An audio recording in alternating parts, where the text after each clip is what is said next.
Welcome to today's edition of the Rush 24/7 podcast. This is one of those days where everything I've got here I want to start with. And I don't know what to start with. I haven't decided what I'm going to start with. So I think I'm going to combine them all into one. Sort of a headline, here's what's coming up. Because pretty much everything I've got here is worthy of lead status. So just remember as you listen today, folks, I can't get to everything in the first segment. And I may not be able to get to everything. Well, I know I'm not going to be able to get to everything in the first hour. So be patient. Here's the telephone number, 800-282-2882. The email address, elrushbo@eibnet.us. What happened to Don Blankenship? What happened to this guy in West Virginia? The polling data told us this guy was going to do great, that he was Trumpier than Trump. That's what he was saying about himself. And the drive-bys and everybody were telling us that this Blankenship guy, he was going to run away with it because this is what voters think Trump is. And then Trump goes out there and endorses everybody but Blankenship. Blankenship barely shows up when the election returns are in. He was not even a factor. And here's our old buddy Nate Silver at 538. Internal polls supposedly showing Blankenship surging may have been BS all along and driven a false narrative about the election. You think somebody might have been making this up. The network pollsters, the polling units, and the drive-by media carrying the message forward, you think it might have been fake. Tell me this, how much is real? We have two independent media analyses now. Media Research Center continues with theirs, Trump's negative coverage, 91%. The Annenberg Center, the Shorenstein, whatever it is, this is, I think, at University of Philadelphia somewhere, has concluded Trump's coverage is negative 90% of the time, no matter where you go. And they are not a conservative organization. So, I mean, it's patently obvious. Even the release of these 3 American hostages in North Korea has been greeted today in the drive-by media by glum, emotionless reporting all over the place. At NBC, on the Today Show, Lester Holt, in reporting the Iran deal pullout, said everything but death to America in his report.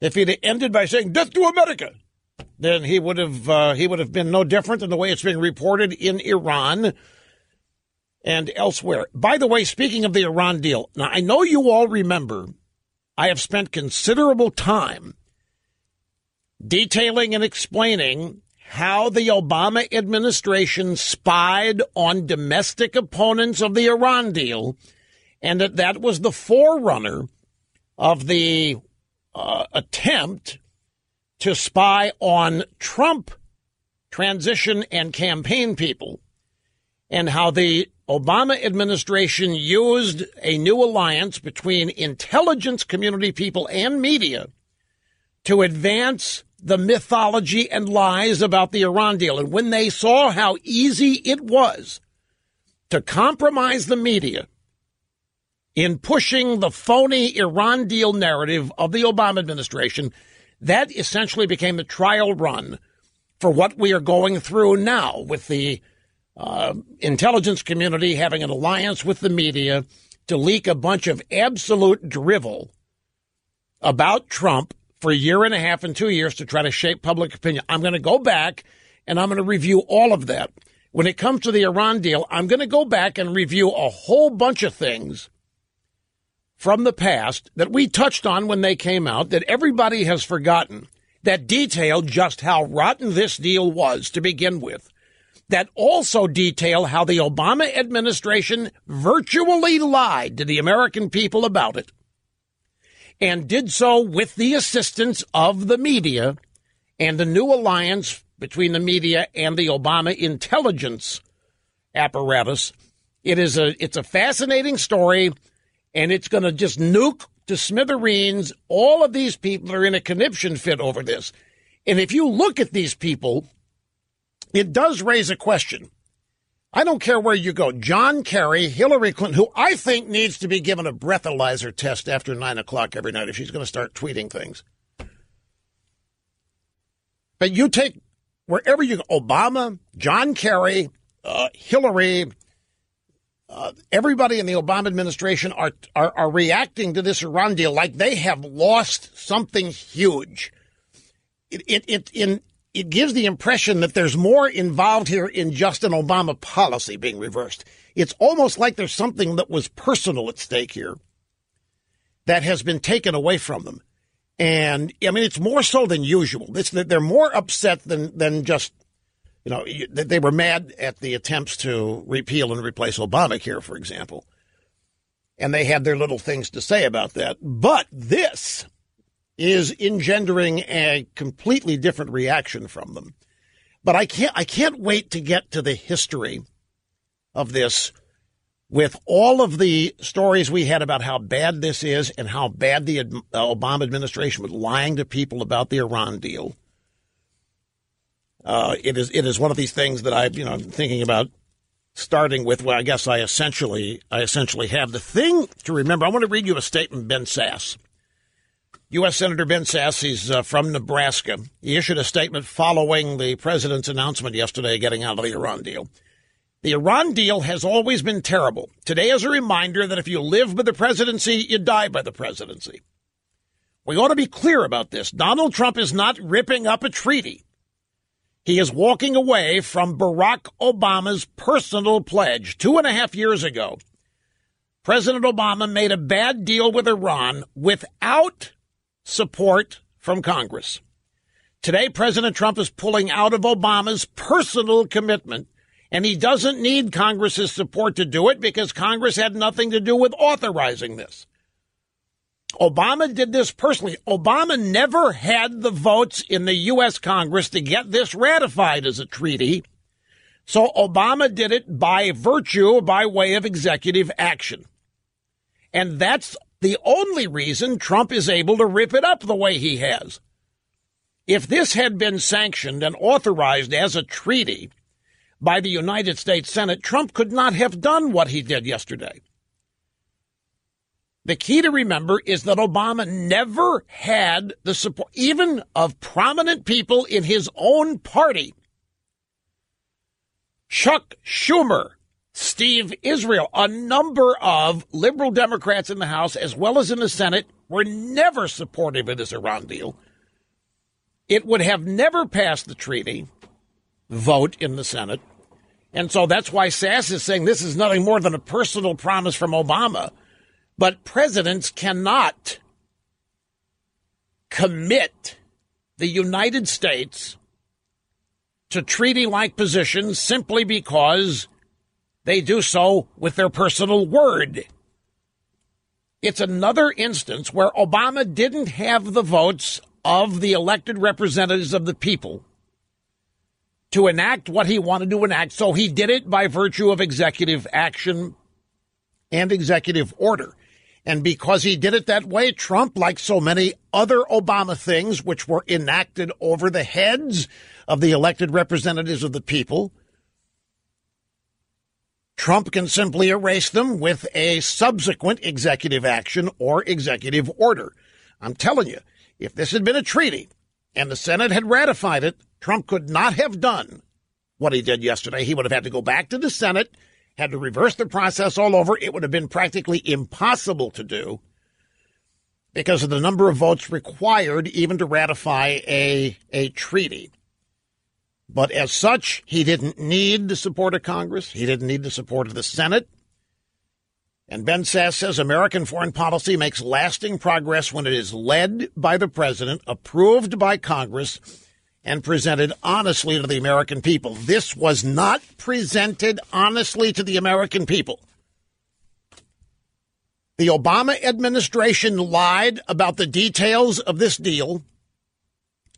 And one of the architects of the deal, Ben Rhodes, ran around and bragged about how easy it was to lie both to the American people and American journalists. Ben Rhodes from Obama's national security apparatus made the comment your average journalist today is 27. They don't know anything.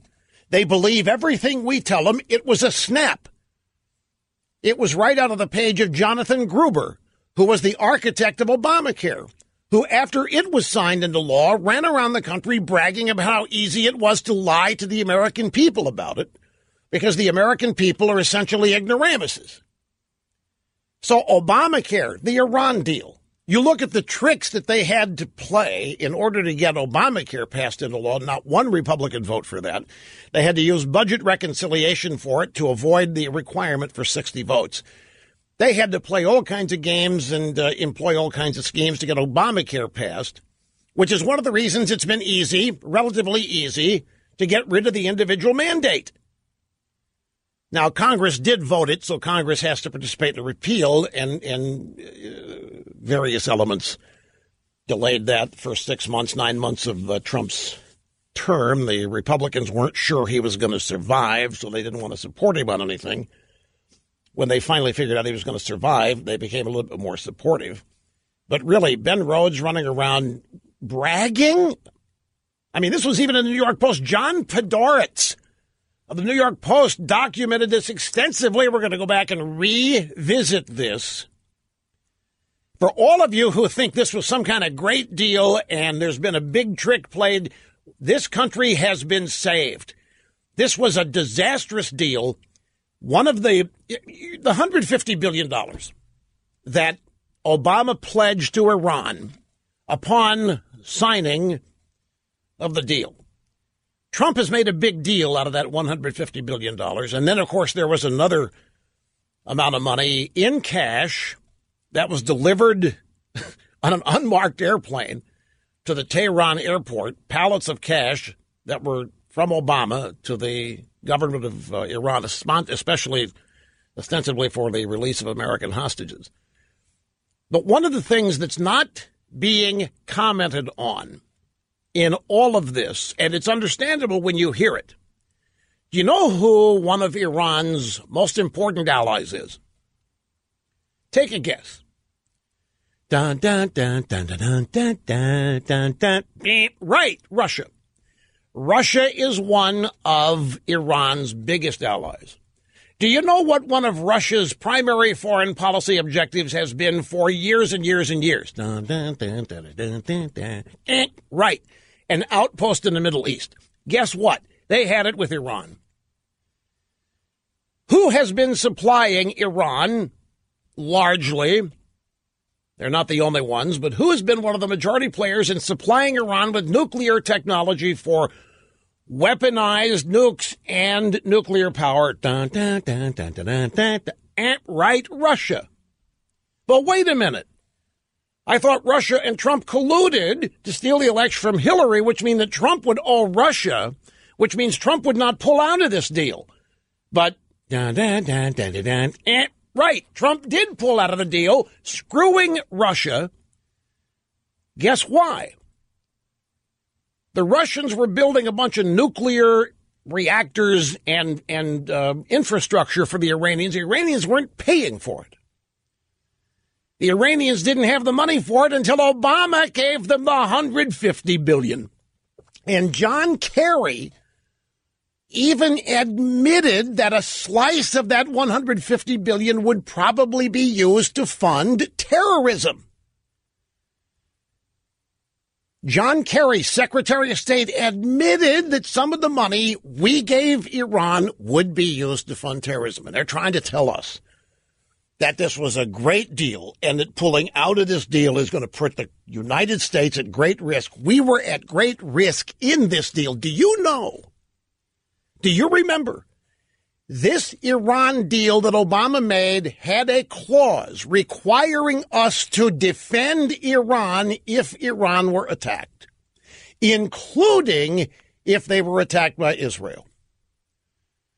Trump has been talking about that since 2015, and has been one of the primary reasons Trump has wanted to pull out of this. Iran took that $150 billion and repaid the Russians for some of the nuclear infrastructure they had been building. Now, with the deal over, Iran has no more source of money, and with sanctions being employed on Iran, it's going to be even tougher for the Iranians to continue to do business with the Russians. So Trump has just, in addition to everything else, flipped a gigantic middle finger bird at the Russians. But wait, the Russians and Trump colluded to steal the election from Hillary, which would mean that Trump would be in the debt of the Russians. All of this is in the beginning stages of imploding. The Mueller investigation, all of this stuff, it's in the beginning stages of imploding. Let's go and a quick review of the election returns last night. Big blue wave, eh? Big blue wave. Where was this big blue wave going to come from? You know where they really talk about that coming from? They think the Democrats are going to go back and retake Wisconsin, Illinois, Ohio, all these blue states that Trump won in, because these people realize they made a mistake. Ohio, places like that. We've been told that the Democrats, they have all the energy. They can't wait to get out there and vote. The Democrats hate Trump, and they're so motivated. They're so energized. I mean, they're being held back only by the law. If they could vote today, they would vote today. They can't wait to get out there and vote. Well, in Ohio, 147,301 more Republicans turned out to vote statewide than did the Democrats. What blue wave? Where is all of this so-called pent-up enthusiasm, motivation, desire to go out and vote? The Republicans had 147,301 more voters than Democrats in Ohio yesterday. This means there is less Democrat enthusiasm. Hating Trump, that kind of emotion simply, humanly, cannot be sustained. And I still haven't touched on Avenatti and this scam he's running on Cohen and Gina Haspel, their hearings up at in the Senate here on the CIA and what they're trying to do to Melania Trump after she came out and announced her new initiative. I mean, we barely scratched the surface, but you get an idea where we're headed today. And we're back, kicking off another 3 hours of broadcast excellence here from the Limbaugh Institute, Advanced Conservative Studies, Advanced Anti-Media Studies, Advanced Anti-Leftist Studies. We keep hearing from the drive-by media how Melania Trump cannot advocate for cyberbullying of children because her husband, Donald Trump, is a bully. This is an age-old leftist argument. You can't talk about the defense budget. You didn't serve in Vietnam. What gives you the right? Donald Trump is not a bully. Donald Trump is a counterpuncher. Donald Trump is a counterpuncher with adult political opponents, not children, although that could be debated. You could make the case that the Democrat Party today is made up of a bunch of children. Donald Trump hits back at the drive-by media and other opponents who are arrayed and stacked at negative 91% for 2 years. If anybody's being bullied, it is Donald Trump, and he defends himself on a forum not filtered to the drive-bys. That would be Twitter. Say his wife cannot advocate this because her husband's a bully. Crock. Back in a moment. By the way, folks, that $150 billion from Obama to Iran, it just didn't go to Russia. John Kerry admitted that some of it would be diverted to jihad. You know what that means? Terrorism. And so some of that Obama $150 billion, American $150 billion went to Syria, went to the Taliban. It flowed to Hamas and Hezbollah for the war on Israel. It went to Yemen, where there's a proxy war going on against Saudi Arabia, which, by the way, is now part of the new Trump alliance with Israel. And then a lot of that money went to Russia to repay Russia, or to pay Russia, period, some of the nuclear infrastructure building that the Russians had done for the Iranians.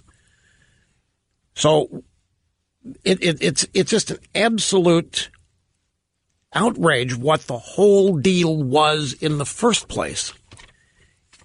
And the degree of outrage from these people in the Obama team who've now had it yanked away from them. Really, really curious. Look, I can understand being upset.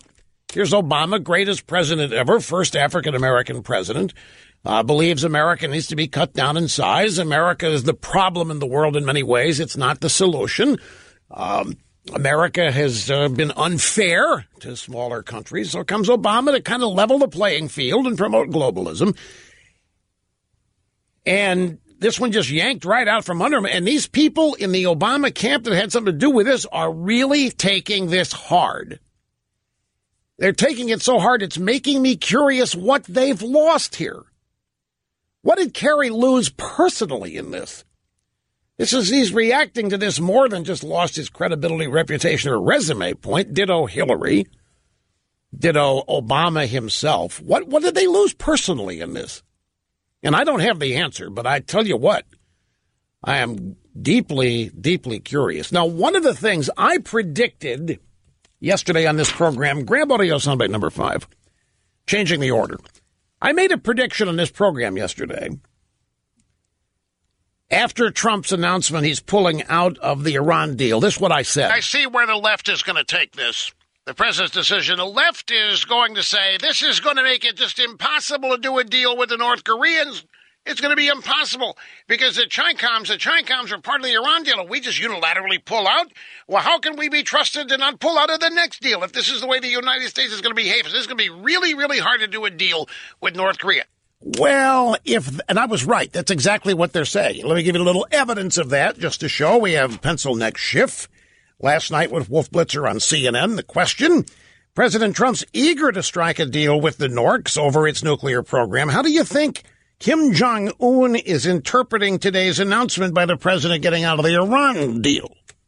I think in a way this also strengthens Kim Jong-un's hand. Should there be dispute later on about whether North Korea is complying, and we have seen North Korea cheat in the future, will the U.S. have credibility given its track record on the Iran deal? So it weakens our position with North Korea. It makes North Korea. Audio soundbite number 7, Jeff Flake, also on CNN with Jake Tapper. Question, you're surely not surprised that he's doing what he said he would do. It's campaign promise, pull out of the Iran deal. It's not good for the country at this point.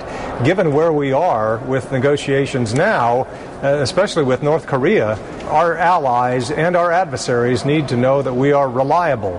And I think that that's missing right now. These people are so out of it. It's not a question of being reliable. It's a question of America's national interest being preserved and sponsored. Anyway, was I right or was I right?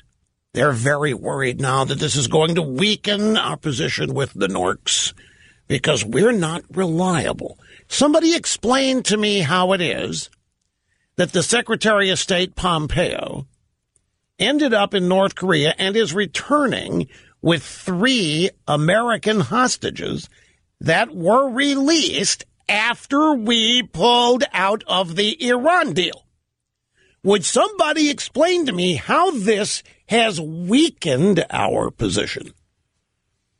If our position had been weakened by pulling out of the Iran deal, then the pot-bellied little dictator Kim Jong-un would have told Pompeo, sorry, you're going home empty-handed. We don't think you're reliable anymore. We don't think you're Is this not a joke? A bunch of communist pinkos telling us we're not reliable? And that's what Flake and Pencilneck actually believe. That means that Kim Jong-un would have said to Pompeo, sorry, you know what? We are deeply offended. You pulled out of the Iran deal, and now we're not going to release your hostages. And we may even cancel our negotiations with you. That's what would have happened if these clowns were right. But they aren't right. They haven't been right for who knows how long. Classic example, inside the Beltway, conventional wisdom. They all say the same thing. It didn't matter where you turned the TV on last night. Oh, this is very bad. We've just damaged our credibility. We've damaged our reliability. We've damaged our trustworthiness. It's going to be very difficult to make another deal. Our European allies are going to be very, very concerned now. Our European allies wouldn't be alive to be our allies if it weren't for us. And if they are attacked down the road, it is us who will come to their defense yet again, which they know. All that's happened here is that the global world order crowd, which counts the Washington establishment as members, has just been told to go pound sand. And a common sense decision to not pay for and permit the world's state sponsor of terrorism to get a nuclear weapon has just been asserted. And somehow that doesn't make any sense. Keeping nuclear weapons out of the world's state sponsor of terrorism, making sure that nation does not get nuclear weapons, at least that we don't help them, that's somehow dangerous. That's somehow destabilizing. It's the exact opposite. The United States is once again reasserting itself as the moral authority, the beacon of freedom and liberty, and that we're not going to take a backseat to anybody because we don't anymore harbor any guilt over our existence. And we don't feel like we have to apologize to anybody else around the world for what we have become, because we are good and we are decent. We are the good guys. It's that simple. That's what has happened here. This used to be the standard order of the day in this country. This used to be the thing that united all of us. This used to be the element of our existence that formed a common bond that all Americans had, whether they were Democrats, Republicans, Independents, Communists, Pinkos, whatever. There was something that united us. It was America was great. We were all on the same team. Now, that hasn't been the case for decades now with the ascension of the radical left in the Democrat Party and throughout countless American institutions. We are not breaking our word. We have not broken a promise. The United States did not make a promise to Iran. The United States did not make a promise to the world. Barack Obama did. And it was a promise that he could not keep, because Barack Obama did not use the tools of the Constitution in order to have this arrangement with Iran ratified. You know why he didn't? I repeat again, he never had the votes in the Senate for ratification. Hillary Clinton tweeted, and again, I really think anything written by this woman after 9 p.m. should come with a breathalyzer reading. Pulling out of the Iran nuclear deal is a big mistake. It makes America less safe and less trusted. Iran is now more dangerous. What's plan B? Anyone who thinks bombing is the answer is woefully misinformed. No, Mrs. Clinton, the big mistake was short-circuiting the treaty process. Obama's deal, which Israel kind of proved here, was total BS, and it made us less safe. It made the world less safe. It is Iran that is less trusted, Mrs. Clinton, not the United States. You know, people in this country, Mrs. Clinton, are tired of people like you and President Clinton thinking that we have everything in the world to apologize for, that we're the problem in the world. Our people do not think this. And it grew very tiresome. It grew very old to continue to listen to people like you running around the world apologizing for whatever grievances you think the United States had visited on people of the world. Let me take a brief time out. I want to review how this whole Iran thing happened under Obama when we get back. I'm also going to check the phones, maybe go there first. I'll see. Take a look at everything during the break. Back and continue right after this. Hi, welcome back. El Rushbo, executing assigned host duties flawlessly. This Iran deal, folks, was even less than they were lying to us about it.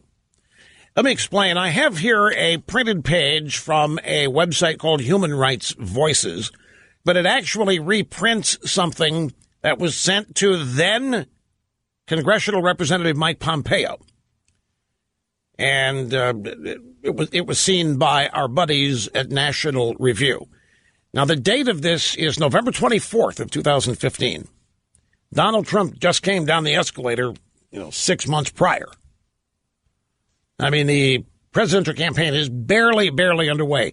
November 24th, 2015, headline, State Department, Iran deal is not legally binding, and Iran didn't sign it. When I saw this, I remembered this, too.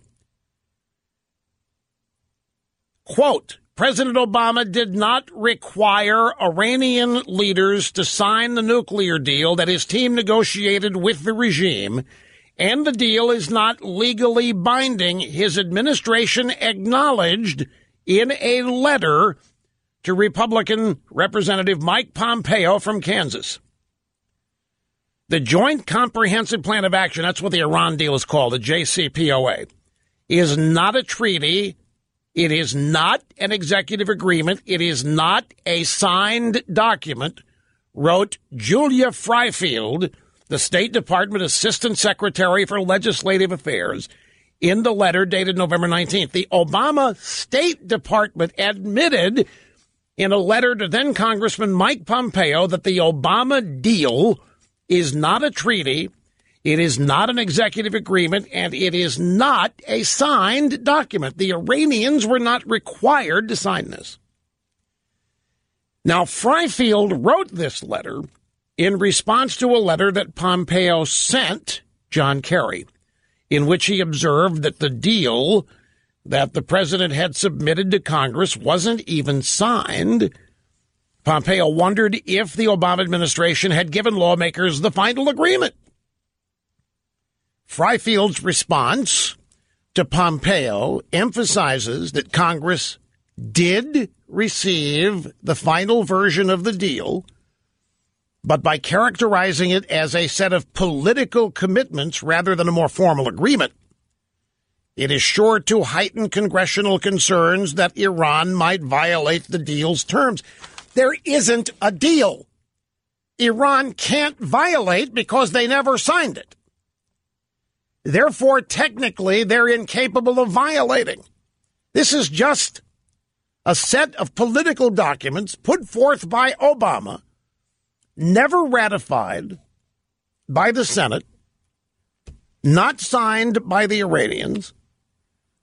Again, I want to read to you from Julia Freifield of the State Department. She's the Assistant Secretary for Legislative Affairs, November 19th, 2015, in the Obama State Department. The JCPOA, the Iran deal, is not a treaty. It's not an executive agreement. It is not a signed document. It was the final document. She wrote this letter in response to a letter Pompeo sent Secretary Kerry, in which he observed a deal the president had submitted to Congress wasn't signed. So Pompeo sit there in Congress. They get this deal. It's the Iran deal. They're supposed to look at it. Obama wants him to sign on to it. Some people know, wait a minute, it's not even signed. State Department, yes, that's true. It's not a treaty. It's not an executive agreement. It was nothing more than a set of political commitments. This is community organizing in action, is basically what this is. Obama spells out some things that he wants to do with Iran, some things he wants to do for Iran. Calls it a deal to limit Iran. If Iran didn't sign this, how the hell can they be held accountable in the pursuit of nuclear weapons, nuclear electric grid, nuclear... How can they be held accountable when they didn't even sign it? It's a nothing. And right there playing along with this is the drive-by media, which is going to be the next aspect of my little trip down memory lane and reminding you how we got here. There's even more information from this story. The president in Iran, Hassan Rouhani, discouraged the Iranian parliament from voting on the nuclear deal in order to avoid placing legal burdens on the Iranian regime. In August of 2015, Rouhani said, if the deal is sent to Parliament and passed by Parliament, it'll create an obligation for our government. It'll mean the president, who has not signed it, will have to sign it. Why should we place an unnecessary legal restriction on the Iranian people? He wasn't going to sign it. They didn't. It's an Iranian deal that is a list of political achievements, objectives by Obama that doesn't even have an Iranian signature. It's not even a deal. They even call this a deal. So all Trump has done is withdraw whatever commitments Barack Obama personally made to the nation of Iran. That's all that has happened here. And we'll be back. Don't go away. Up next, the John Podhoretz piece. A never-Trumper, by the way, but this piece was written in May of 2016. So we're in the full throes of the campaign, but Trump hasn't been elected. Nobody thinks Trump's going to win when this is written. So it has nothing to do with Trump. Headline, White House admits it played us for fools to sell Iran deal. Now, as you listen to this when we get back in the next hour, keep in mind there isn't any Iran deal, and the Iranians never signed whatever this mess is. We'll be back. Hey, Brian, you're going to love this one. I just got a note from a friend of mine, big New York Mets fan. The New York Mets, if you think things are screwed up in Washington, the New York Mets just batted out of order. They got a day game today after a night game. And, of course, Major League Baseball players don't go to bed after night games until about 6 in the morning. So they had to be there Friday to go to bed. Batted out of order. And the major, I don't know how you, I've never heard of this not on purpose. I mean, some managers have attempted to pull fast ones with pitching changes, but the straight just batting out of order because nobody's paying attention to what's going on. I've not heard of that in my life. But isn't it typical it would happen to the Mets? Shortly after they trade the Dark Knight, Matt Harvey sent him off to Cincinnati. You know what the New York Post said about that?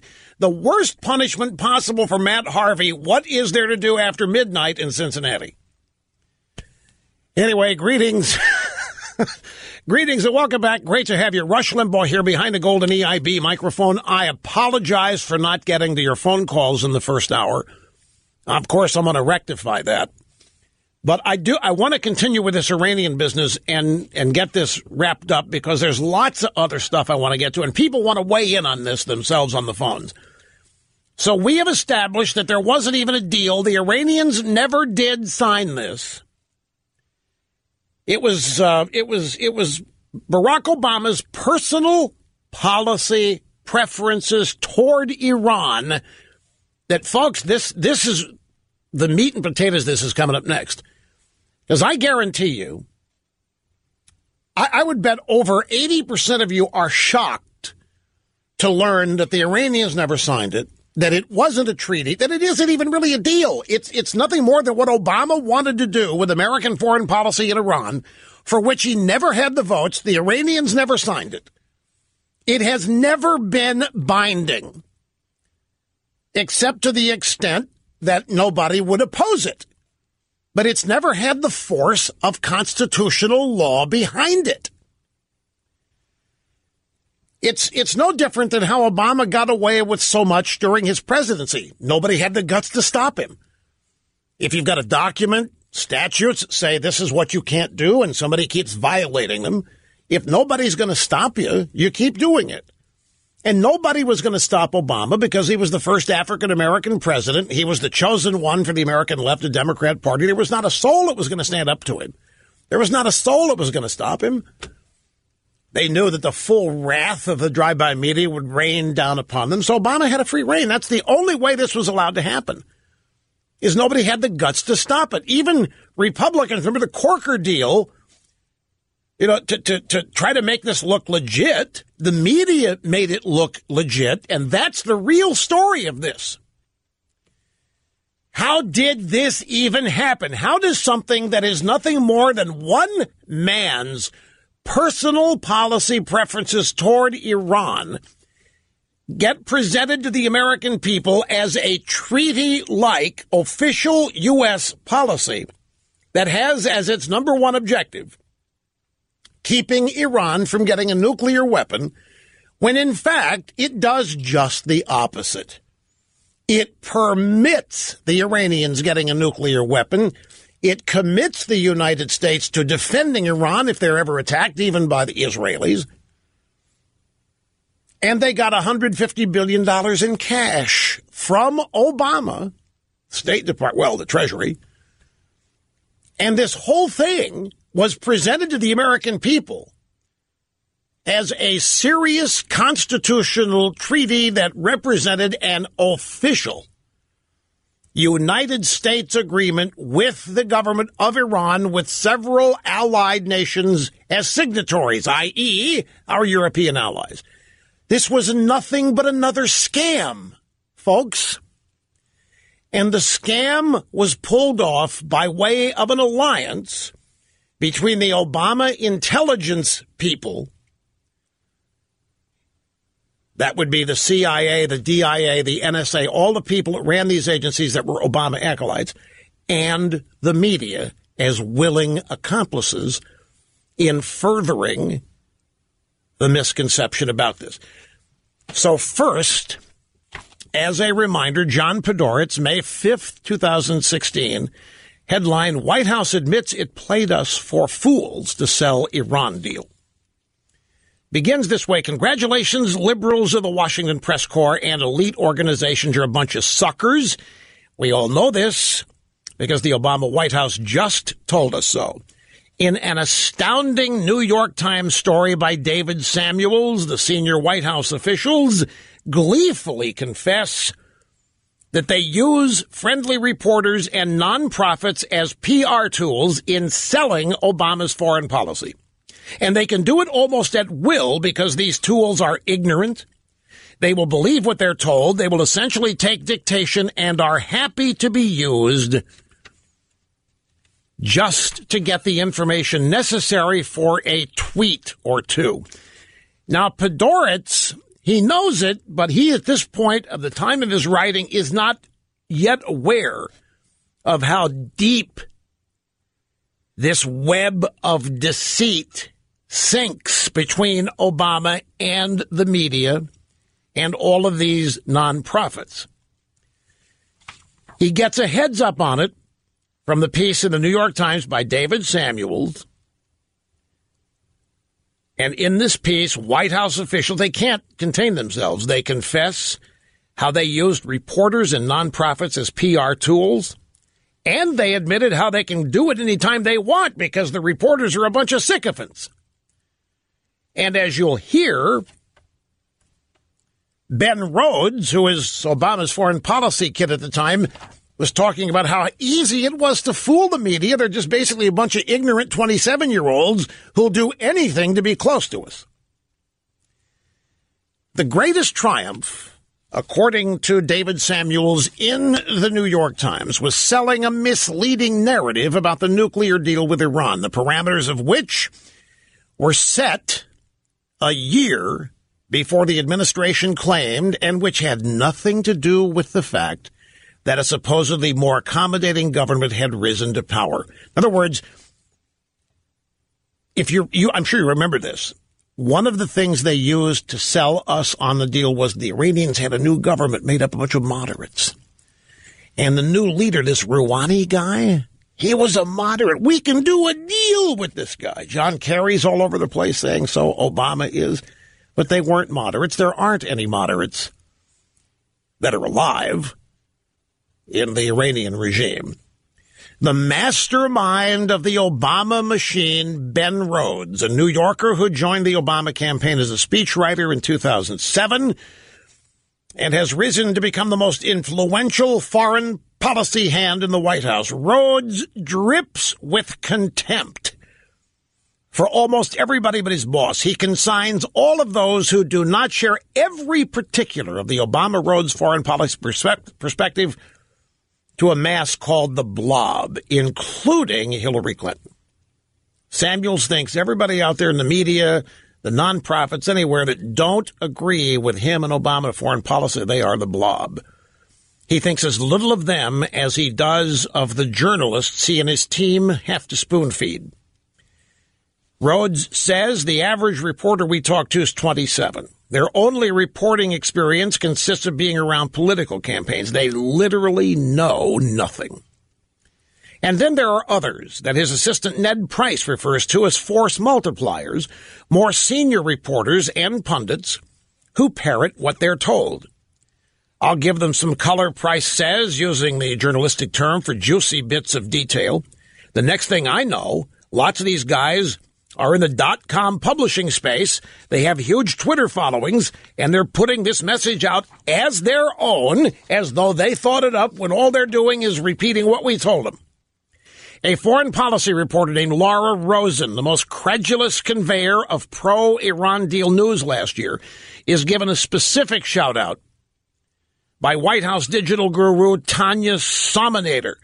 Laura Rosen was my RSS feed, she says. She would just find everything we wanted and retweet it. It could only work if water carriers did the White House's job for it. Nonprofit water carriers did their faithful duty. Rhodes tells the New York Times we created an echo chamber. Journalists and think tankers discussing the Iran deal based almost entirely on information we told them. They were saying things that validated what we had given them to say. This is exactly what Lee Smith dug up at thetablet.com. It is this operation that Podhoretz is writing about that I'm sharing with you here. It is this operation that ended up being the trial run for Obama using the intelligence community to basically write whatever they wanted written about Trump and Russia and collusion. When they found out how easy it was to plant total BS with the media and have them write it without even trying to verify it about the Iran deal, they figured they had these people in the palm of their hands. This was the proving ground. 2015, 2016, this was what was in place when it was time to enact the Trump-Russia collusion operation, featuring endless leaks from intelligence people to the media, unverified, uncorroborated. Media didn't check anything, just printed it, continue to do those things to this day. And when the Obama administration found out how easy this was, because these reporters on average are 27 years old and don't know anything, plus he knows they're all sycophants. These reporters love Obama. These reporters want to be thought of in great ways by Obama. These reporters want Obama to know them. They want to be on Obama's mind. These reporters want Obama to be thinking of them. So they're a bunch of sycophants and suck-ups, and they were printing whatever Rhodes and the State Department gave them about the Iran deal.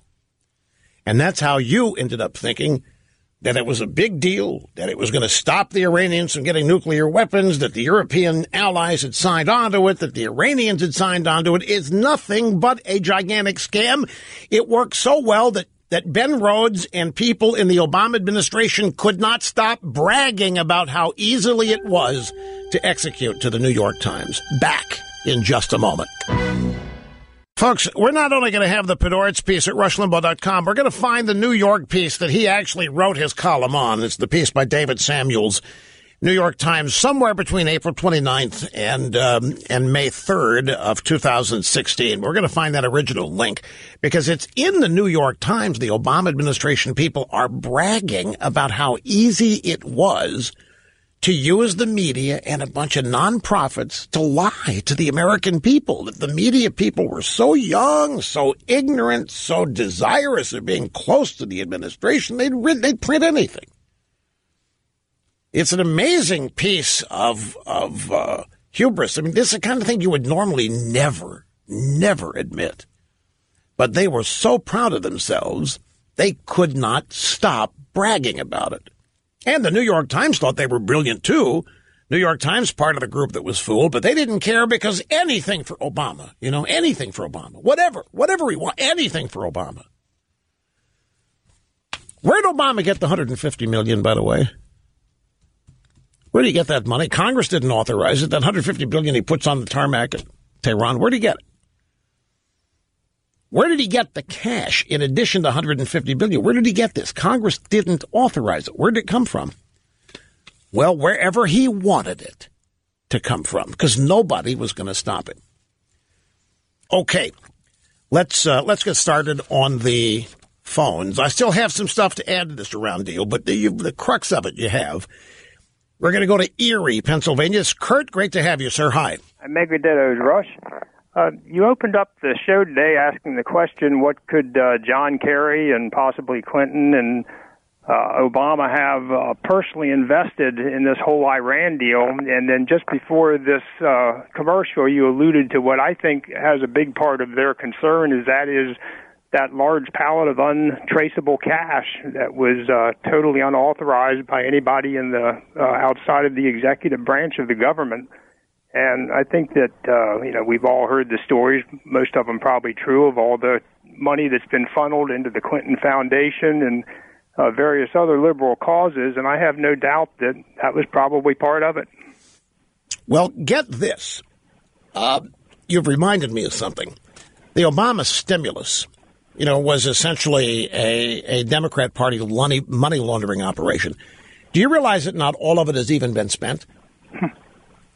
That's part of what the Trump administration wants to include in their rescission of $15 billion, not spend $15 billion that has been authorized. And part of that money is coming from Obama's stimulus.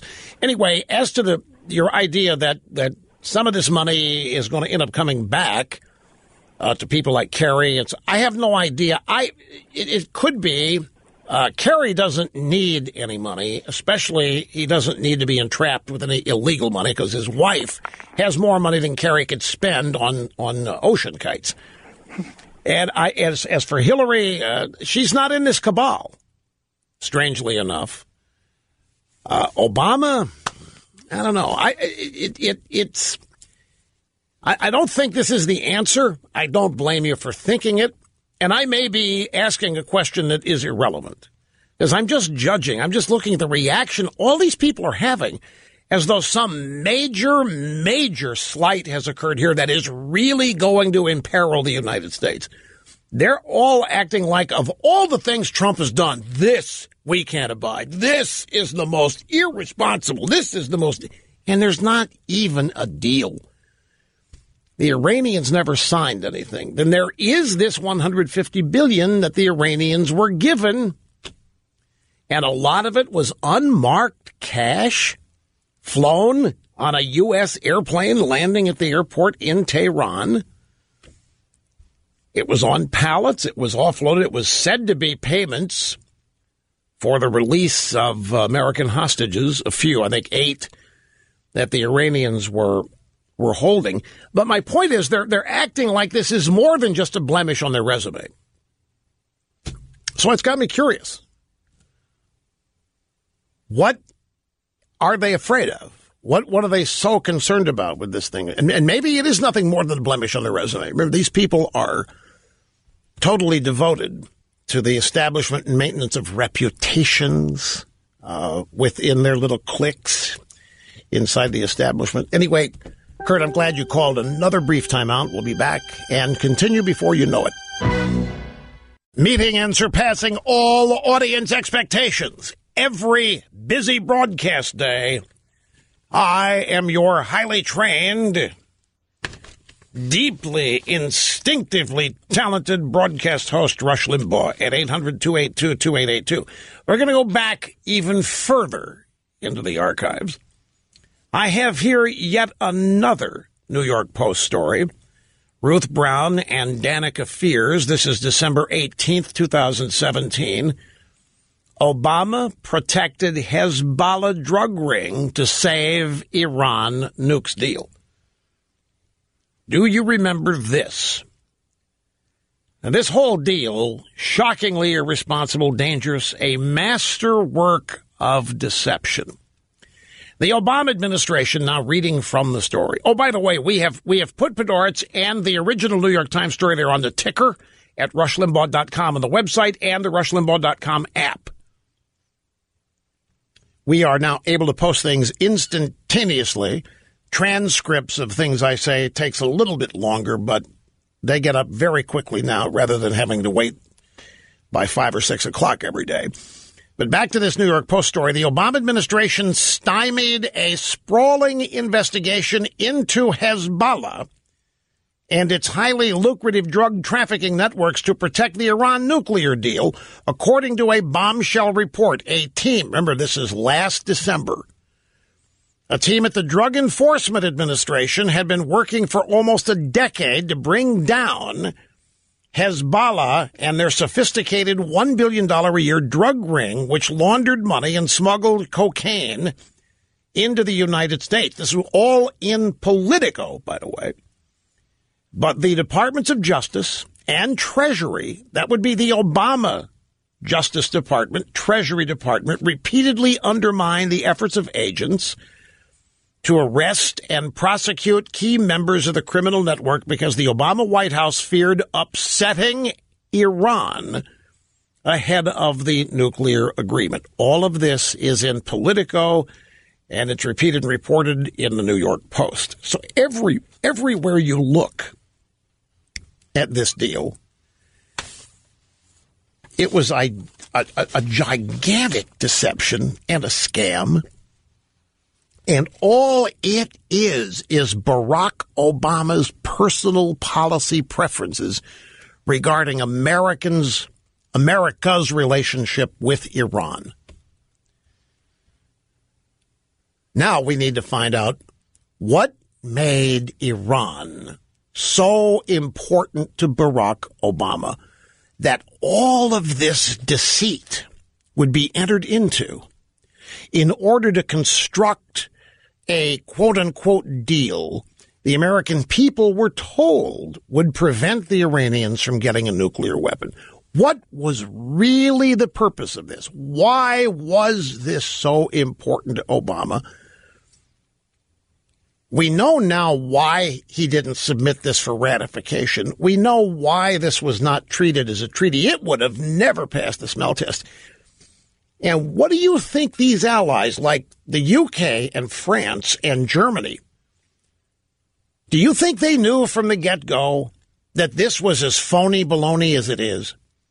Or did they think that this was a legitimate deal that the Iranians were going to sign and abide by? Could they have been that stupid? Could they have been that fooled as the American people were and as the American media was? I don't know, Mr. Snerdley, but it's. I think they knew about it all along because they're in on whatever this deal is promising to people who want something out of it.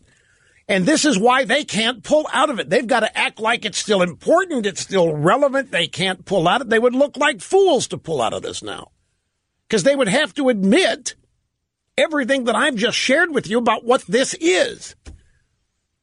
And they're not doing that. Everybody's on the same page. This is imperiling the world. This has made the world more dangerous. This has made the United States less trustworthy. This has made the United States unreliable. What an ever-loving crock.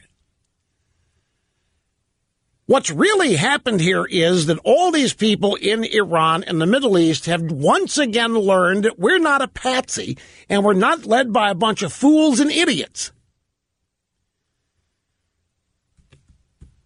It's mind-boggling. People say that, use that phrase to the point of it having become a cliche, but this genuinely boggles the mind. Let me go back to the phones. This is Dustin in Hopewell, New Jersey. Great to have you, Dustin. How are you doing? Hey, Rush. How you doing? Great to finally talk to you. Thank you, sir. So just to get to it, I've recently started engaging friends of mine, liberals, about this Iran deal, and I'm finding that the ones who have a lot of information refer, and they believe that it really was a good deal, and they're not developing their arsenal. When I press them on Netanyahu's evidence, they either avoid the question, or I'm not even sure if they even know that this happened, even though they're considered high information. And the other group of my friends are low information, and they just consider anything that Obama did gospel, and I just can't get through at all. And you won't, and they're not going to change, and they are those people are emotionally attached and wedded to this deep respect for Obama, because there's a lot that these people gain by having a deep investment in Obama. They're automatically not what? They're not racists. They are forward thinkers. They're good people. They're fair and all this. To back away from Obama is to run the risk of being called a racist, a sexist, or any number of these other terms. But generally, you're dealing here with people who, when you get down to brass tacks, are ignorant. They don't know what they are talking about because they've been lied to. They have been lied to by people they trust in the drive-by media. They think this is a good deal. They think the Iranians are going to be prevented from getting a nuclear weapon. They believe everything they've been told. And you have the unenviable task of telling them that people and institutions they trust are lying to them. You've got your work cut out for you. Absolutely. And then in a state like I'm in New Jersey, and as an educator and working in public schools, I have to hide my views. Otherwise, I'd be ostracized. Yeah. Or worse. Yeah, that's true. Or worse. Well, I understand your frustration, but I have a new operative theory about this that I've actually introduced a year and a half ago. Forget trying to convert them. If it happens, fine. Take it as a blessing, icing on the cake. Your friends who have bought hook, line, and sinker all of this BS are part of that group of people out there, Dustin, who need to be defeated. They have to be defeated politically. Every chance there is to defeat them, they have to be defeated. The candidates they support have to be defeated. Don't waste your time reaching out to them. I mean, if it's fun for you to try, go ahead. I'm not suggesting that you ostracize yourself from your friends, but keep your expectations reasonable. You're dealing with people where thought, wisdom, analysis is not going to permeate. They don't think what they think now because of what they think. They haven't thought at all. They're simply accepting a bunch of indoctrination and PR. That's what you're up against. Now, I know some, well, then why are you doing what you're doing? Well, because I have special skills, ladies and gentlemen, that enable me to get further in persuading people. And if you want to try it, I mean, go for it. I just want you to maintain your expectations. These people that he's talking about here, his friends who think this is a great deal. It's not even a deal. You know what? Dustin, try an experiment. Tell them the Iranians never even signed it. Better yet, Dustin, go to rushlimbaugh.com in a minute and print out the last half hour's worth of transcripts and the piece for the New York Times where the Obama people admit that the whole thing was a scam. And give that to them. And they won't even believe that. They'll think you're running a trick on them.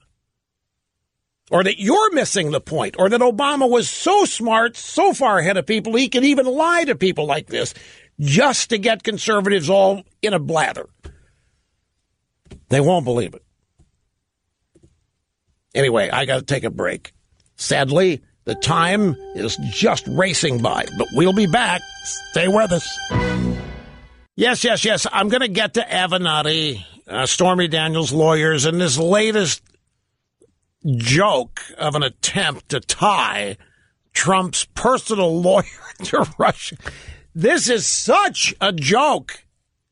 And this is one of the things I wanted to start with today, but I'm not going to be able to get to it till the next hour. I want to remember one thing about this Iran deal. In talking about the Europeans, the French, the Brits, the Germans, and even Americans. The reason that they were all in on this and all for it had nothing to do with nuclear weapons, yes or no. Had nothing to do with anything other than sanctions were going to be dropped on Iran, which meant the Iranian market was opening up. And at the time, the Iranian national airline was in a decrepit state. Their airplanes, their aircraft were grounded. They had not very many that were airworthy. It was in a disastrous state. One of the reasons that Boeing signed on as a signatory to the deal was they wanted a shot at selling jets to Iran. That's one of the reasons the Iranians were given the $150 billion by Obama. They were tied to Obama's donors. Obama sends $150 billion to Iran. Iran, John Kerry admitted some of the money is going to fund terrorism. We can't deny that. He said, yeah, we're going to be funding Hezbollah, Hamas, Syria. So, yep. But there's going to be good that's done with this money. Russia was going to get repaid things the Iranians owed them, but they were going to have to start investing in their own infrastructure because sanctions had killed them. So the French and the UK, they were all in on this because they had Airbus. Everybody wanted to sell the Iranians aircraft. Everybody wanted to sell the Iranians everything. And here's $150 billion. Now to you and me, as Americans measured against our entire annual budget, that's a drop in the bucket. But it's big money to a country that's had worldwide sanctions placed on them for many months prior. So it's kind of I mentioned the stimulus. You know, Obama comes up with a stimulus package here that everybody thinks is designed to rebuild the American infrastructure. It wasn't. It was a way to get money actually back to the Democrat Party. Now, I know what? You're saying, what? It works this way. The Democrat Party cannot just walk across the street to the U.S. Treasury and write a check for cash for $1 trillion or for $900 billion. They just can't. So what Obama did was come up with a stimulus bill. Nobody was going to deny it. His first major initiative after being inaugurated, first African-American president. It's going to save America. It's going to rebuild schools and roads and bridges and all of this. And everybody was just hot to trot. Everybody wanted to be seen helping the first African-American president. So it got signed like a hot knife through butter. But where did the money go? We came to find out that most of the money went to unions. Some of it went to lay the groundwork for Obamacare exchanges, but even that money went to Democrat operatives. There was a recession. A lot of people were losing their jobs. A lot of the stimulus money went, in Wisconsin, it went to the teachers' unions, for example, and it kept them employed. Now, what happens with unions? Unions collect dues, and a percentage of the dues gets sent back to the Democrat Party as campaign donations. Quite a lot, in fact. And so what percentage of the $700 billion of the stimulus actually ended up back to the Democrat Party in the form of campaign contributions? It's not an insignificant number. But I can tell you this, there weren't any roads rebuilt, there weren't any bridges rebuilt, there weren't any new schools. Did you see any of that happen after the stimulus? You didn't. So here we have this $150 billion. Well, its purpose, we're now treating Iran as an adult. We're going to remove sanctions. Iran is to be rewarded for pledging not to go nuclear here. This is how we're being lied to. That's what this thing is supposedly going to accomplish. And part of the reward was that Iran was going to get, in addition to sanctions lifted, $150 billion. We were showing, Obama was showing his good faith. We're going to reward you for your promise, wink, wink, not to build any nuclear missiles, weapons, warheads, what have you. And lined up right after the sanctions were lifted and the $150 billion was delivered were a bunch of Obama donors who were then eager to do business in Iran. It had been a frozen market because of sanctions. They needed big ticket stuff like airplanes stuff for their domestic transportation. Look, it's a backward place in many ways because so much of the money goes to fund criminal activity, terrorism. So this was an infusion that Iran would never be able to generate on its own. And that's why the Europeans were all in, because the Iranian market was open to them. Now, none of this that I have just told you, and I've told you this when it was happening too, but none of this was ever explained to the American people as part of the deal. This is what was not explained. This is stuff you were not told. And this is why Ben Rhodes could not stop bragging to the New York Times how easy it was to lie to the media and the American people, how easy it was to parlay their ignorance. So that is where we are. And remember, this entire scam ended up being a trial run in terms of using the intelligence community and a new alliance with the media to advance the Obama or Democrat Party agenda. They saw how successfully it worked in advancing the Iran deal, that the same strategies were used in implementing the so-called investigation into Donald Trump. All of these leaks from intelligence people every day for a year in every newspaper and cable news network. Sources from the American intelligence community, former government officials, so forth. It was Obama administration people lying to the media accepting it without question and printing it. It worked in Iran, and they think it worked here. Back in a sec. Yes, part of me feels like I'm just getting warmed up here because there's still much to go. The Avenatti claim that Cohen was in bed with the Russians, proving Trump-Russia collusion. This guy's losing it, too. We'll be back. Look, this is not a great example of something that I say frequently. You know, Gina Haspel's being grilled today. She's undergoing confirmation hearings to be the director of the CIA. And the only thing the Democrats want to talk to her about is torture. Can you promise that you're not going to re-enable torture? If the president ordered you to torture anybody, would you do it? If the president demanded blind loyalty from you for torture, would you do it? Do you believe in torture? Do you think Khalid Sheikh Mohammed should have been tortured? Every question is about torture. And it's classic. The Democrats and the media are making the same mistake. They're thinking, we hate torture when Bush did it. We hate torture when the Republicans did it. And therefore, everybody hates torture. And so they think that they are discrediting this nominee by portraying her as a torturess. When in fact, when we're talking about Al-Qaeda and we're talking about a bunch of scum that want to wipe out 3,000 Americans at a time, the American people are really not that overwrought about how we might find out what their plans are from them. The idea that the American people are going to reject somebody at the CIA because they might believe in enhanced interrogation is another area where these people in the media and the Democrat Party are so disconnected that it is incredible to watch this. And they think they're scoring points against her. They think that they are really, because they make the mistake of assuming everything they believe is what a majority of the Americans believe. So they're up there questioning her as though she is an admitted torturer, that she believes in torture, that she likes it, and that she can't wait to keep doing it.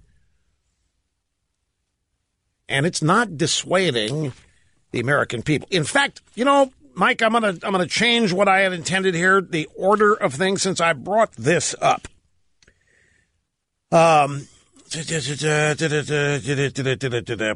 Let's do 21, 22, 23 here. This is some of the hearing from Gina Haspel today. We'll start. This is from her opening statement where she says she would not restart the waterboarding program. In light of my counterterrorism experience, I understand that what many people want to know about are my views on CIA's former detention and interrogation program. I have views on this issue, and I want to be clear.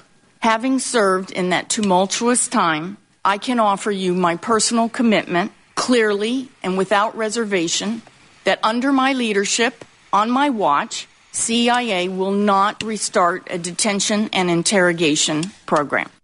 Right, we're just going to continue the ones we have. What do you think? We're not going to restart our program. We haven't really ended it, Senator, but you don't know that. We work in secret. We're not going to tell you what we're doing and where we're doing it. Those days are over. Obama's CIA might have vomited everything, but we're not going to do this, Senator.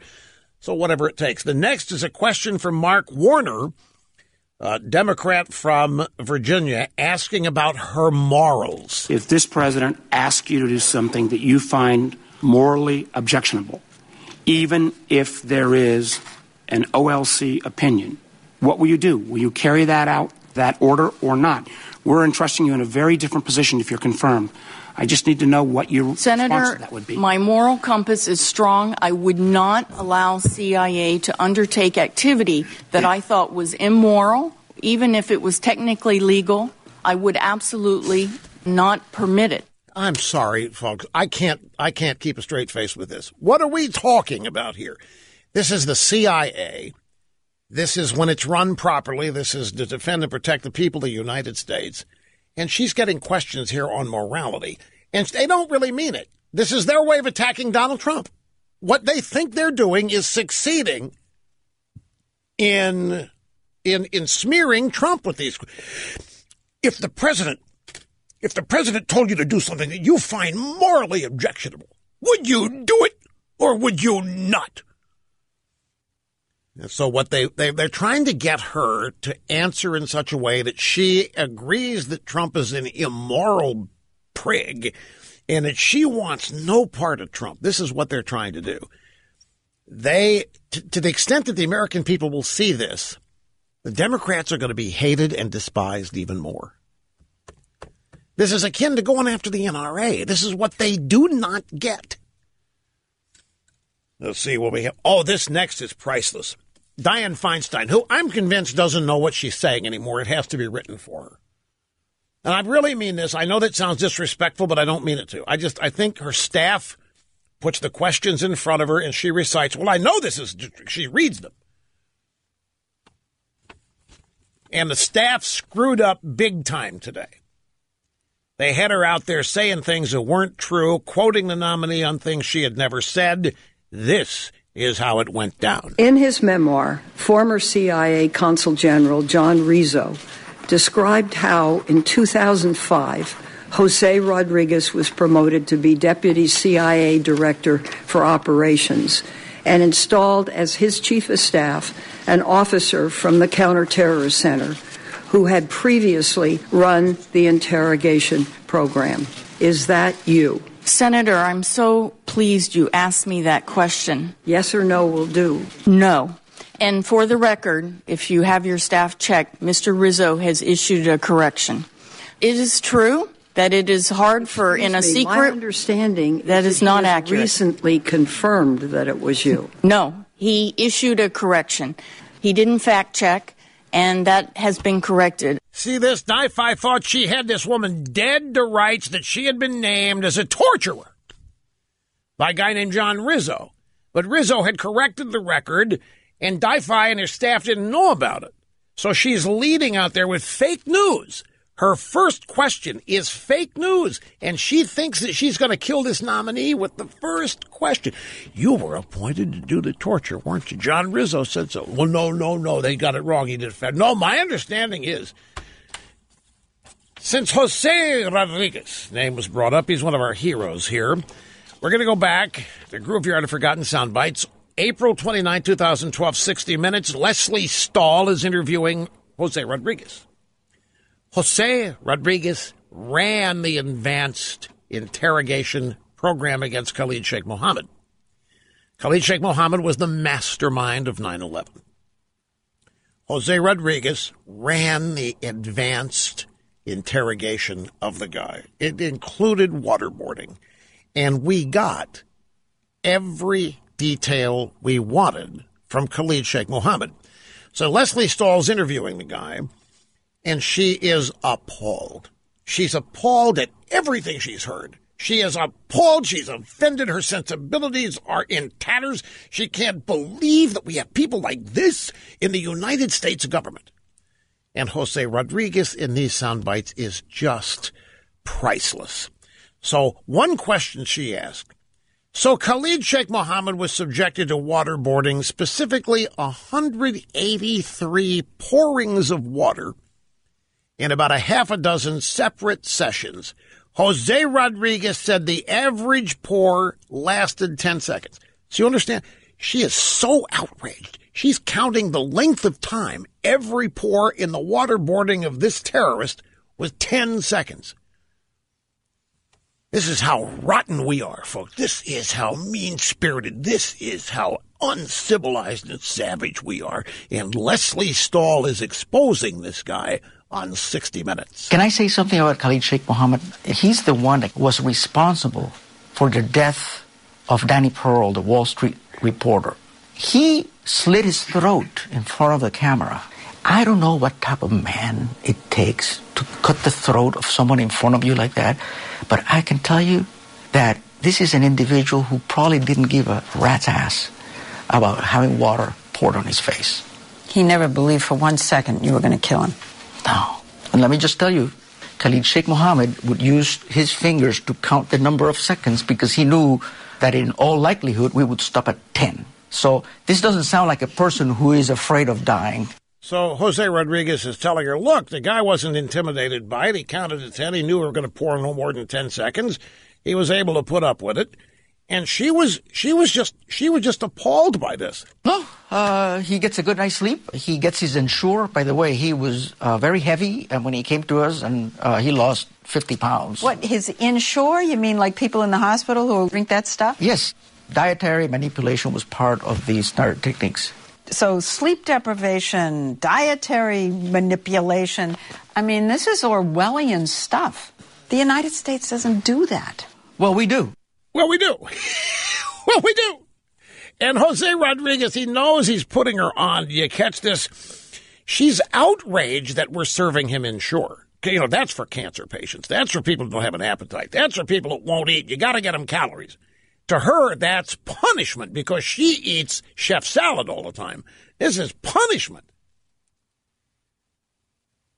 And Jose Rodriguez, no, he lost 50 pounds. He was very heavy when he came to us, and in our care, he lost 50 pounds. He became healthier than ever. And then she said, Ensure? You gave him Ensure? That's just horrible. Yes, dietary manipulation was part of these dire techniques. He's putting her on in the whole interview. She doesn't know it. One of our heroes here, Jose Rodriguez. Joe Biden, ladies and gentlemen, at the Brookings Institution, speaking about the middle class and the economy. Now, remember, Biden is considered to be one of the great Democrat hopes in the 2020 presidential election. Ordinary people do extraordinary things, and we become awful elitist. We don't think ordinary people can do things like program, code. It's not rocket science, guys. We did it up in Michigan. When Detroit found out they didn't have, all the exodus, they didn't have people when the city got back on its feet who could literally turn on the street lights, run the water system. So we went and we hired some folks to go into the neighborhoods. They picked 58 women, turns out, from the hood. They learned the code. It's not a secret. Not joking. So here's the former vice president. Yeah, we went into the hood. We hired 58 women from the hood to go out and do coding. It's not rocket science. We went out. And the vice president is facing some stiff criticism on Twitter for his racist allusions here. You can't talk about going into the hood. I mean, Jay-Z and Beyonce can talk that way, but Joe Biden cannot. You can't talk about going into the hood. He's catching some flack. But that's not the thing about this that strikes me. Ordinary people do extraordinary things. Liberals do not believe that. by the way. They don't think ordinary people can do extraordinary things. That's why they're ordinary. That's why they need to be taken care of by government. But then this. We don't think ordinary people can do things like program code. It's not rocket science, guys. We did it up in Michigan when Detroit found out. So he's basically saying coding, that's no big deal. It's so simple. We even found people in Michigan that could do it. He's literally insulting people in Detroit and Michigan by saying coding, writing software code for operating systems, that's no big deal. Hell, we found people in Michigan who could do it. I wish they'd nominate this guy. I mean, they think Trump is an ogre putting his foot in his mouth ever. This guy would be a walking foot in mouth the entire time that he's on the campaign trail. Now, let's see, what do we have? I mentioned earlier that the media was kind of glum at the news that the North Koreans are releasing 3 American hostages. And they are. And there's one other thing about the Iranian deal I need to add to it, too, that is quite funny. But let's stick with the audio sound bites. Here is Savannah Guthrie on the Today Show today. All the smart people saying pulling out of the Iran deal would ruin things in North Korea. Everybody's saying this is gonna kill any chance we have of a deal with the North Koreans because this is showing we're not reliable. What country would ever enter into another deal with us if we can't be counted on to stay in it? And yet, North Korea releases 3 American hostages after we pull out of the nuke deal. See, these people have the exact opposite. The North Koreans are scared. Kim Jong-un is scared. He wasn't scared of Obama. He wasn't scared of Madeleine Albright. And he wasn't scared of Bill Clinton. His dad wasn't. He wasn't scared of George W. Bush. They weren't scared of the Washington establishment. The Washington establishment let them exist and engaged in a bunch of diplomacy that never accomplished anything. This guy is scared of Donald Trump. And one of the reasons why is that the Chi-Coms also have a good relationship with Trump, and the North Koreans depend on the Chi-Coms. And the North Koreans have learned, and this is very important, the North Koreans have had it demonstrated that the Chi-Coms are not going to throw their relationship with the United States overboard to stay solid with the Norks. If anybody's going to get thrown overboard, it's the Norks, and Kim Jong-un knows it. And that's why. By the way, has anybody stopped to think, this is 2 trips to North Korea Pompeo's made, nobody heard about it, no leaks. How does this happen? In the leakiest administration in history, how does this happen? I have a theory. I'll get to that in just a moment. Here is Savannah Guthrie announcing the release. This is an NBC News special report. Here's Savannah Guthrie. And good morning. We come on the air with breaking news. The president has announced that 3 American detainees held for years in North Korea have been released and are on their way home at this hour. Secretary of State Mike Pompeo is bringing them home. The Secretary of State had a meeting with North Korea's leader Kim Jong-un in anticipation of a summit that is coming up between the 2 leaders. Hey, ho-hum, yeah, a couple of Americans released coming home with the Secretary of State. If this had happened with Obama, can you imagine the difference? The fanfare, the coverage, the never-ending panel discussions, the explanations of greatness. Bottom line, they're not happy, folks. This is not, Trump was not supposed to be able to accomplish any of this that he has accomplished, especially this. I mean, the best minds in the world have gone up against the North Koreans and got nowhere. And here comes Trump as a basic idiot in their minds. See how it's playing out for them. Not good. Talent on loan from God. Mr. Rush Limbaugh in the afternoon, the EIB network. We go to Luann in Reedsville, West Virginia. Great to have you. I'm glad you waited. I appreciate your patience, Luann. Well, thank you, Rush. Here, I thought my charger was going to die, but I'm happy you finally got to me. The reason I called is because of Don Blankenship. His campaign for the Senate, he's a good man. He's a good conservative person. the problem is he had so much stuff around him because of the regulations Obama put on the coal mines, which he had one, and it faced a traumatic situation. Some miners died, and he just couldn't handle the fallout. And I feel bad that Obama is still wreaking havoc here in West Virginia. Well, it's no doubt that Obama decimated or tried to decimate the coal industry.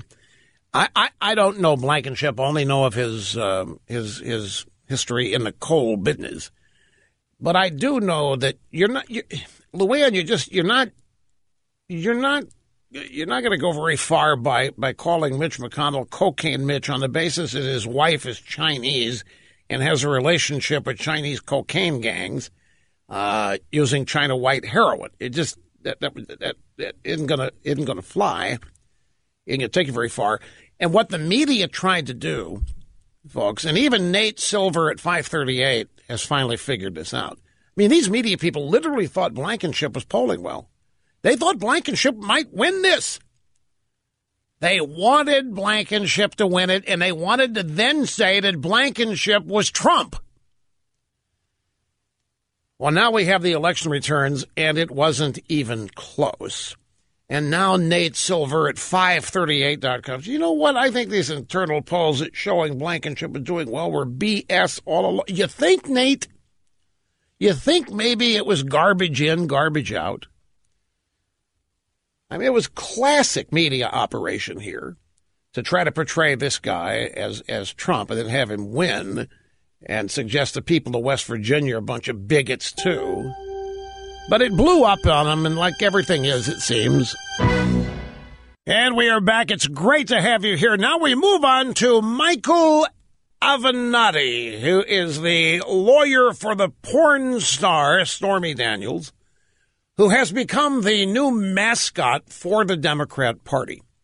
And they don't seem to have any problem whatsoever with a porn star being their national mascot or face. It's kind of fast. Oh, before that, one other little side note on the Iran deal. A story here from Reuters, and this is from yesterday. This is after Trump pulled out. The headline, oil soars, dollar roars as Trump dumps Iran nuclear deal. Crude oil prices jump back to 3.5-year highs on Wednesday after President pulled the United States out of an international nuclear deal with Iran, while the dollar continued its tireless ascent and world stocks held steady. Trump's move sparked worries about fresh tension in the Middle East and uncertainty over global oil supply. Whoa, wait a minute here. What do you mean this is about oil? I thought it was the height of venality to worry about oil. In fact, wasn't the most devastating charge in the Iraq war supposed to be that it was blood for oil? Even when George H.W. Bush decided to go in there and kick Saddam Hussein out of Kuwait, Gulf War I, the left said you can't have foreign policy because of oil. Oil is filthy. Oil is dirty. No blood for oil. It wasn't worth losing American lives in order to maintain the free flow of oil at market prices, which is what the objective was, the free flow of oil at market prices. And Saddam Hussein was interrupting it with his invasion of Kuwait. So we go in there, and the left is outraged. And now these same people are upset with Trump for somehow manipulating the oil price by getting out of the Iran deal. So what was the Obama deal, nukes for oil or something? Breitbart, Trump ended the Iran nuke deal. Oil prices declined. That's good for consumers. They just can't get their facts straight. And the AP, Trump's pullout from Iran deal deepens U.S. isolation. So we're more isolated? I don't think so. I think the Saudis, Egyptians, many of the countries in the Middle East support this move and are part of a new alliance against Iran now. Anyway, let's go to Avenatti, Stormy Daniels' lawyer, who, by the way, I just found out owes the IRS $5 million. Did you see the story?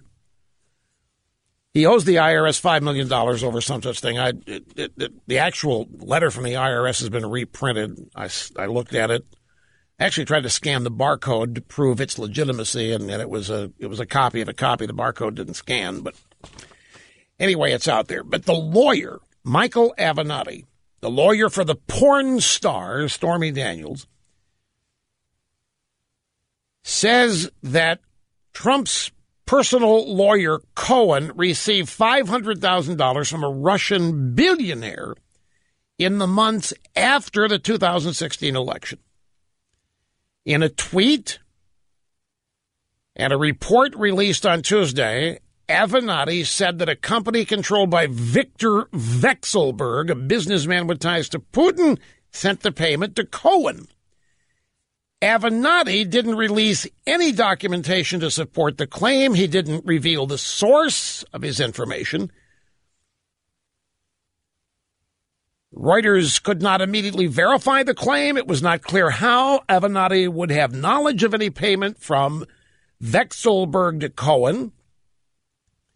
Avenatti said that Vekselberg and his cousin made 8 transfers to Cohen between January and August of 2017 through a company called Columbus Nova, LLC, for a total of $500,000. Columbus Nova is a U.S. investment arm of the Renova Group, a conglomerate controlled by Vekselberg. Both Vekselberg and Renova were hit last month by U.S. sanctions for suspected meddling of the U.S. election. Trump put the sanctions on. It was Trump that put sanctions on this guy supposedly sending Cohen money. Now, what Avenatti, and the media went right along with this, what Avenatti is trying to say here is that this is the Russian connection. This is it. We finally found it.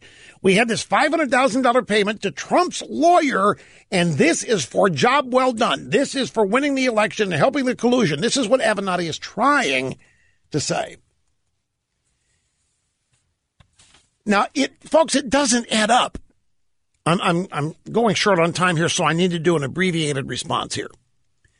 But the drive-by media has a sort of a rundown of what has been learned so far, what Avenatti's alleging, what is known, and it's creepy the way that they have assembled it.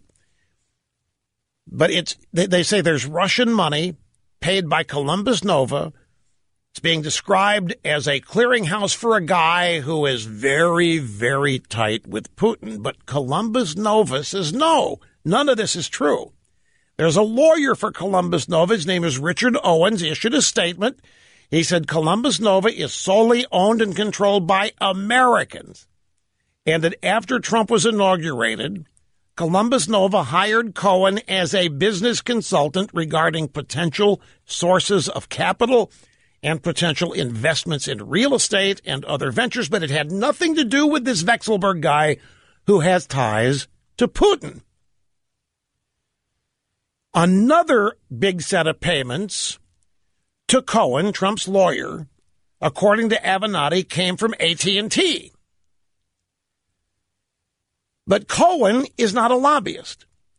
Cohen has never been part of the Trump presidential campaign or administration. He's always been an outside lawyer. So AT&T hiring Cohen to what? Give them heads up for what's going on in the administration? There's nothing illegal about that. There isn't anything illegal about any of this, as it turns out. They're trying to say, Avenatti's trying to say that some of this $500,000 from the Russians went to pay Stormy, my client, and that Trump paid off my client with Russian money. This is what he's trying to allege.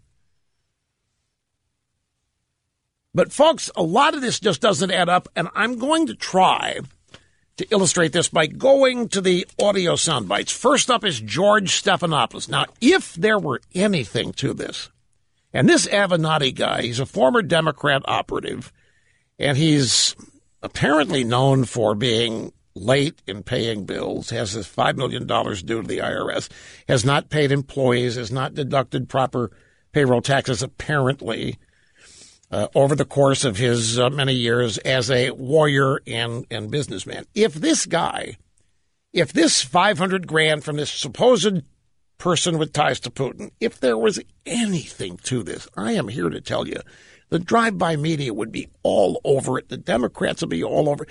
So here's the thing to realize about this. The Cohen case was transferred to the Southern District of New York by who? By Mueller. Mueller had to know about this. If Mueller and his 16 anti-Trump lawyers didn't know about this, then how good are they? I maintain that Mueller did know about this, and even knowing about this, he sent this case, the Cohen case, to the U.S. Attorney for the Southern District of New York, meaning this doesn't even rise to the level of interest of Mueller. And yet Avenatti is trying to make the media jump on this as this is it, this is what we've all been looking for, this proves collusion, Trump, Russia. If it did, the media would be all over it. But here's George Stephanopoulos today on Good Morning America. ATT has confirmed the payments. Novartis has confirmed the payments. Columbus Nova has confirmed the payments, although they said it had nothing to do with Russia. What is illegal about that? Michael Cohen, attorney for the president, close to the president, sets up a firm in Washington, D.C., gives strategic consulting advice. What's wrong with that? Each company has given a different reason for retaining Michael Cohen. Real estate, business consulting, healthcare consulting, the list goes on and on. Michael Cohen. But nothing wrong with any of that. We don't know where this ends, but it doesn't smell right. So this guy's got nothing. We don't know where it ends, but it doesn't smell right. People can hire Cohen. He's Trump's lawyer. He's an outside counsel. He's advises people on real estate. So AT&T sent him money, and the Columbus Nova sent him money, and even Avenatti, and they all had different reasons for sending him money. Real estate, business consulting, healthcare consulting, the list goes on. So freaking what? This guy's trying to make a mountain out of a molehill. He's trying to say that there's criminal activity here when there isn't. And even his buds in the media think that there's nothing to see here. Here's Michael Zeldin. This guy is a TV analyst all the way back to Clinton-Lewinsky days. Big Democrat, big Clinton supporter. He's on CNN. Allison Camerata says, Michael, how do you see this? Cohen's his right-hand man. He sets up a limited liability corporation in Delaware with his name fully transparent on it. These companies hire him to gain insight into what the Trump administration's position on issues that affect their companies. That's all business as usual in Washington. I don't see anything on the face of it that's wrong about that. Bingo. What Avenatti is trying to say, this is Trump's lawyer. It's sleazy. This is the lawyer that's dealing with my porn star client and paying her off, Stormy Daniels. This is sleazy. This guy is selling himself as a strategist and as a consultant. Yeah, but the payments are all legal. I mean, there are 10,000 people in Washington every day to do this. Yeah, well, let's see where it goes.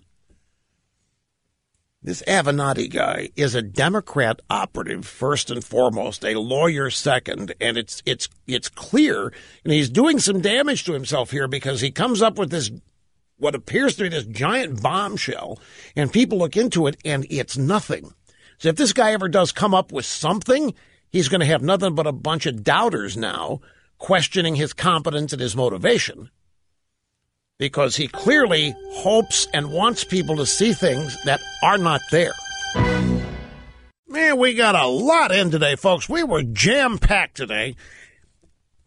The one thing I didn't spend as much time on as I intended was the election results, but the bottom line is there was no sign of a blue wave last night or yesterday in any of these elections. In fact, in Ohio, the Republicans had a greater than 100,000 voter turnout edge over the Democrats, supposedly motivated, inspired, can't wait to vote. But the Republicans outdid them in intensity and number. See you back here tomorrow. Adios.